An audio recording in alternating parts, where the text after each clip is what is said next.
Mesdames, Mesdemoiselles, Messieurs, amis de Live Doctors, bonjour.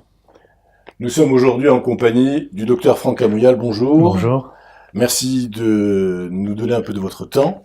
Vous êtes ancien interne des hôpitaux, vous avez fait un fellowship à Los Angeles et vous êtes praticien hospitalier et ophtalmologiste et de surcroît un spécialiste de la rétine médicale et chirurgicale. C'est exact. Je n'oublie rien ? Je pense que non. Aujourd'hui, nous allons parler avec vous de la DMLA. 4 lettres que l'on entend souvent, mais dont on ne connaît pas toujours la signification. Effectivement. La DMLA, c'est tout d'abord la dégénérescence maculaire liée à l'âge. C'est une pathologie chronique et évolutive qui touche les sujets de plus de 50 ans. Et c'est aujourd'hui la première cause de handicap visuel chez les plus de 50 ans. C'est une pathologie que l'on diagnostique habituellement chez des patients d'âge 65-70 ans. Et c'est une pathologie qui touche la macula. Alors qu'est-ce que la macula ? J'allais vous demander, qu'est-ce que la macula ? La macula, d'abord, c'est une région très importante de la rétine, de l'œil. C'est la région qui permet la vision centrale, qui permet la vision des détails et qui permet la vision des couleurs. Cette macula est constituée de cellules de photorécepteurs, communément appelées les cônes, et ces cônes vont réceptionner le signal lumineux, vont le transformer en signal électrique qui, à travers le nerf optique, va envoyer l'image au cerveau qui va la décoder. Donc si cette macula est endommagée, entre guillemets, c'est surtout la vision centrale de la personne qui va être touchée, la vision des couleurs, la vision des détails, mais ce qui est important de savoir, c'est que la vision périphérique du patient est habituellement intacte. Donc elle est préservée. Et la région périphérique est totalement préservée. C'est pour ça que c'est une pathologie où le patient ne deviendra jamais aveugle. C'est important de le savoir. Il sera certes très gêné par cette vision centrale déformée et gêné, mais le patient ne deviendra jamais aveugle, et ça, il faut bien le souligner. Quelle est la prévalence de la DMLA ? La DMLA, c'est une pathologie des pays occidentaux. Tout d'abord, c'est une pathologie du sujet âgé. Si on retrouve environ 1% des 50-60 ans, en revanche, on retrouve 30% des patients de plus de 75 ans atteints de DMLA. C'est un chiffre important. C'est un chiffre très important, surtout au-delà de 75 ans. Si on prend la population générale d'un pays occidental, c'est une pathologie qui touche environ entre 8 à 10% de la population, ce qui est énorme en médecine. Plus l'espérance de vie augmente, ce qui est le cas des pays occidentaux, plus l'incidence de la DMLA va augmenter. Donc dans l'avenir et dans le futur, on aura de plus en plus de DMLA à traiter et donc de DMLA à diagnostiquer. Est-ce qu'il y a des pays où la prévalence est plus importante que d'autres ? Alors, parmi les pays occidentaux, par exemple, certains pays d'Asie, comme le Japon, ont certaines formes de DMLA qui sont plus importantes chez eux que chez nous en Europe, par exemple. Mais c'est une pathologie que l'on ne retrouvera pas en Afrique ou dans les pays pauvres. C'est vraiment une pathologie des pays occidentaux. Y a-t-il une raison à cela ? Alors, il y a plusieurs facteurs de risque qui ont été définis dans la DMLA. Les deux principaux sont tout d'abord l'âge, comme sa définition l'indique, dégénérescence maculaire liée à l'âge. L'âge est le principal facteur de risque. Malheureusement, on ne peut pas faire grand-chose là-dessus. En revanche, il y a un deuxième facteur de risque qui a été clairement défini, c'est le tabac. Le tabagisme actif est un facteur de risque principal dans la DMLA, puisque par exemple un patient qui fume environ un paquet par jour pendant 20 ans aura un facteur de risque multiplié par 3 ou 4 de développer une DMLA par rapport à un patient X. C'est pour cela que souvent on adresse les patients fumeurs à des consultations spécialisées pour aider au sevrage tabagique. Il y a d'autres facteurs de risque qui ont été évoqués, mais dont on n'a pas de certitude, notamment l'hérédité. Il y aurait une prédisposition génétique à la DMLA.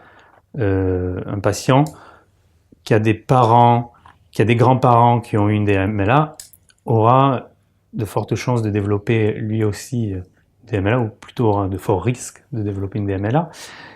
Et l'exposition au soleil a été évoquée, l'obésité, l'hypertension artérielle, une alimentation pas très saine et non variée en fruits et légumes et en oligo-éléments aussi a été évoquée. Voilà les principaux facteurs de risque. Mais ce sont des pistes, il n'y a pas de... ce ne sont pas des certitudes actuellement. Certitudes, ce sont l'âge et le tabac. C'est ça. Et là, on s'oriente vers une alimentation aussi à l'origine de certaines formes de DMLA. Comment fait-on le diagnostic de DMLA? Quels sont les signes d'appel qui vont vous permettre de penser à une DMLA? Tout d'abord, dans les stades précoces de la maladie, le patient n'aura souvent aucun symptôme. Une petite baisse d'acuité visuelle sera souvent mise par le patient sur le compte du vieillissement et de l'âge, et il n'ira pas forcément consulter un ophtalmo. En revanche, quand la maladie va se déclarer, de nombreux symptômes vont apparaître chez le patient. Tout d'abord, la baisse d'acuité visuelle et une baisse d'acuité visuelle centrale. Notamment quand le patient ne reconnaîtra pas les visages, aura des difficultés à la lecture, des difficultés à l'écriture, au bricolage. C'est vraiment une pathologie de la vision centrale. D'autres symptômes pourront être ressentis par le patient, comme une baisse de la sensibilité au contraste. Les images pourront être ternies, pourront être jaunies. D'autres symptômes ressentis sont par exemple une tache centrale, ce qu'on appelle un scotome, une tache noire qui suivra le patient, qui regardera partout, il verra une vision avec une tache vraiment noire centrale. Et enfin, un symptôme qui est assez fréquemment décrit par les patients est la déformation des lignes. Le patient décrira des lignes ondulées, des lignes droites déformées, et ces principaux symptômes font fortement penser à une DMLA par l'ophtalmologiste. Donc ça veut dire que lors d'une consultation de médecine générale, un patient peut commencer à se plaindre à moi des différents signes que vous avez décrits. Je vais penser à une DMLA, il va falloir que je vous l'adresse. Et que vous nous l'adressiez en urgence. En urgence, rapidement. Rapidement, parce que c'est une pathologie où la prise en charge doit être rapide et efficace. Donc, nous, les ophtalmologistes... Alors maintenant que je vous l'ai envoyé, exactement. Qu'allez-vous faire? Comment allez-vous obtenir ce diagnostic de certitude? Donc, tout d'abord, je vais reprendre tout l'interrogatoire du patient, voir ses facteurs de risque potentiels de DMLA. Ensuite, je vais le faire lire, le patient. Je vais évaluer son acuité visuelle, de loin, de près. Et ensuite, je vais réaliser un fond d'œil. Un fond d'œil, après instillation de collyre qui dilate les pupilles, je vais regarder avec une lampe à fente, je vais regarder la rétine du patient, et les premiers signes que je vais pouvoir trouver sur cette rétine, ce que l'on appelle des drusènes. Des drusènes, ce sont des petits dépôts jaunâtres que l'on retrouve au niveau de la macula, et qui représentent les stades précoces de la maladie, ce qu'on appelle la maculopathie liée à l'âge, la MLA. Je vais réaliser des examens complémentaires, un OCT notamment. L'OCT, c'est une tomographie par cohérence optique, ce qu'appellent communément les patients le scanner de la rétine. Et c'est ce scanner qui va me définir toutes les couches de la rétine et qui va me montrer les différentes formes de DMLA, les stades précoces, les stades modérés, les stades sévères et les différentes complications de cette DMLA. Si je veux aller encore plus loin, je réaliserai une angiographie à la fluorescéine, j'injecterai un produit de contraste dans les veines du patient et je réaliserai des clichés qui me permettront d'évaluer les vaisseaux rétiniens normaux et anormaux du patient. Donc à ce moment-là, je pourrais évaluer le degré de sévérité de la pathologie et je pourrais dire au patient, vous avez telle forme de DMLA, telle forme de DMLA, tel stade, telle sévérité. Quelles sont les différentes formes de DMLA? Il existe deux grandes formes de DMLA. Tout d'abord, la forme sèche, appelée comme ça par les patients, c'est la forme atrophique. C'est la forme que l'on retrouve le plus fréquemment chez les patients. C'est malheureusement la forme que l'on a le plus de mal à traiter. C'est en fait une atrophie des couches de la rétine, c'est-à-dire une disparition des cellules de la rétine et une disparition des photorécepteurs. Et malheureusement, c'est une forme de DMLA irréversible. C'est la plus importante. La deuxième forme de DMLA que l'on retrouve, celle appelée par les patients la forme humide, c'est ce que l'on appelle, nous, une DMLA néovasculaire ou une DMLA exsudative. C'est en fait la formation de néovaisseaux, des nouveaux vaisseaux qui vont pousser sous la rétine et qui vont produire du liquide, qui vont produire du sang. Tous ces liquides vont soulever la rétine, vont entraîner des complications au niveau de la rétine et vont avoir une répercussion immédiate sur la vision centrale du patient. Et donc c'est cette DMLA humide, cette forme de DMLA que l'on peut aujourd'hui traiter de manière efficace. Quelle est la vie quotidienne d'un patient atteint d'une DMLA?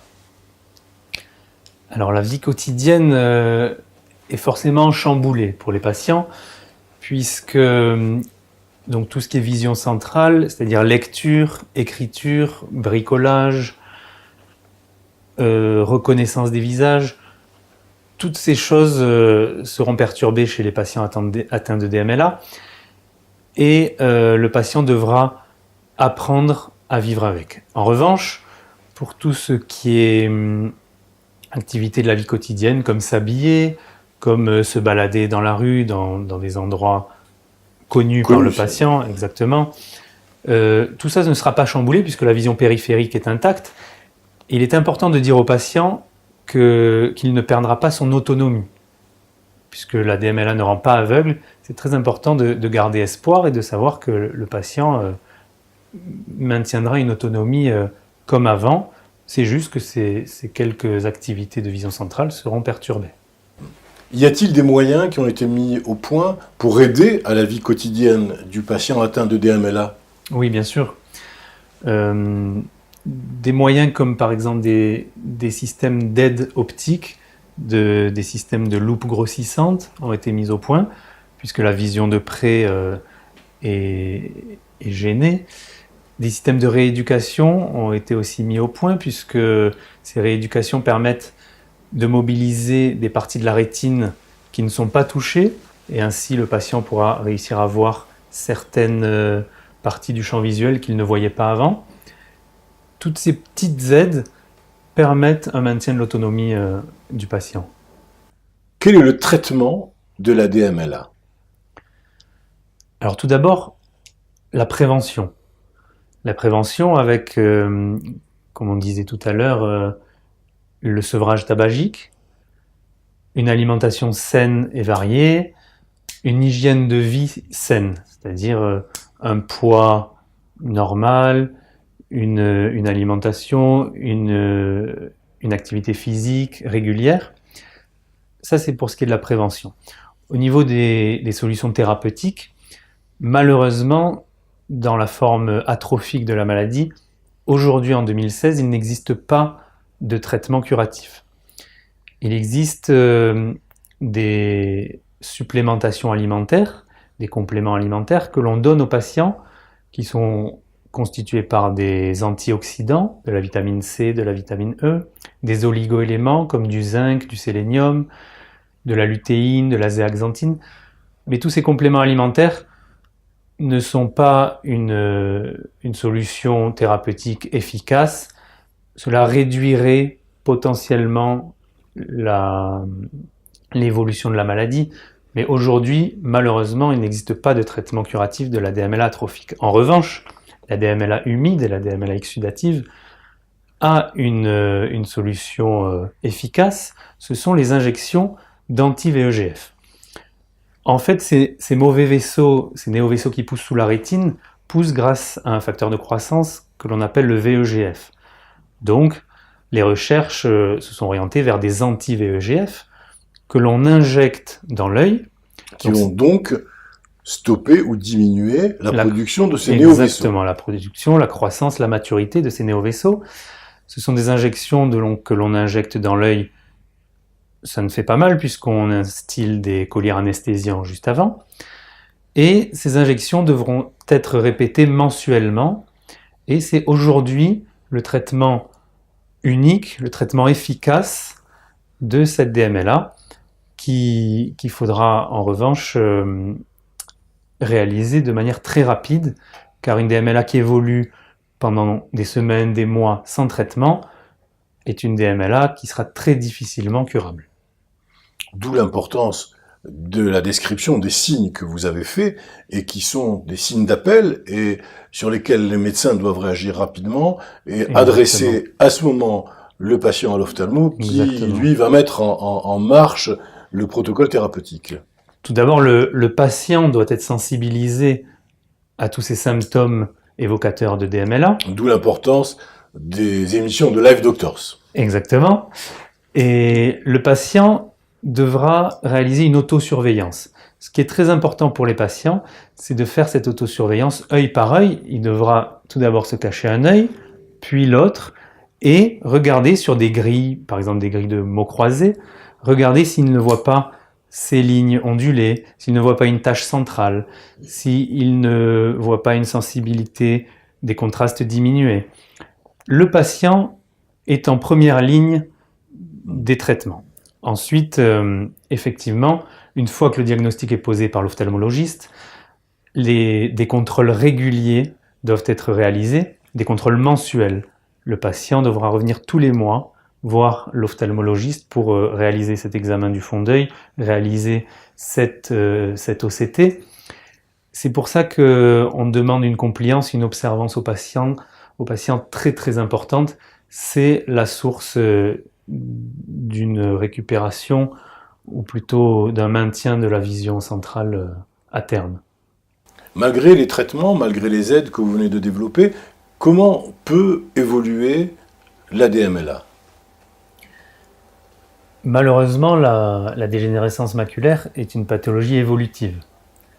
Elle ne s'arrête jamais, elle est en permanence évolution. Dès les stades précoces de la maladie, on ne peut pas savoir à un temps T vers quelle forme de DMLA le patient va se diriger. Plutôt la forme atrophique ou plutôt la forme exsudative. D'où l'importance des contrôles réguliers et de la compliance du patient. Une fois que le patient est étiqueté avec une certaine forme de DMLA, on peut passer d'une forme à une autre, surtout de la forme exsudative à la forme atrophique, en plusieurs semaines, en plusieurs mois, et on ne peut malheureusement jamais prévoir l'avenir de la maladie et l'avenir de ces fameuses formes de DMLA. Le délai d'évolution de la DMLA est relativement lent, puisqu'au moment du diagnostic, le patient pourra attendre des mois, des années, dans certains cas, avant que cette DMLA n'évolue, et dans certains cas même, n'évoluera pas. D'où l'importance vraiment de contrôles réguliers. Donc, du diagnostic précoce et des contrôles systématiques qu'il faut faire régulièrement. Exactement. Minimum 2 fois par an. Dans les cas les plus sévères, ce sera des contrôles tous les mois. Quelles sont les pistes de recherche aujourd'hui dans la DMLA et quels sont les espoirs que l'on peut attendre des recherches que vous faites tous les jours ? De nombreuses pistes de recherche sont en cours. De nombreux laboratoires essaient tous les jours de trouver de nouvelles solutions. Il existe 3 grands axes dans le futur de la DMLA. Tout d'abord, la thérapie génique, en fait, grossièrement, on cherche à implanter un gène dans la rétine qui permettra de produire des anti-VEGF et donc de produire le médicament que l'on injecte actuellement. Cela évitera de réaliser des injections mensuelles et permettra à la rétine de s'auto-traiter en quelques...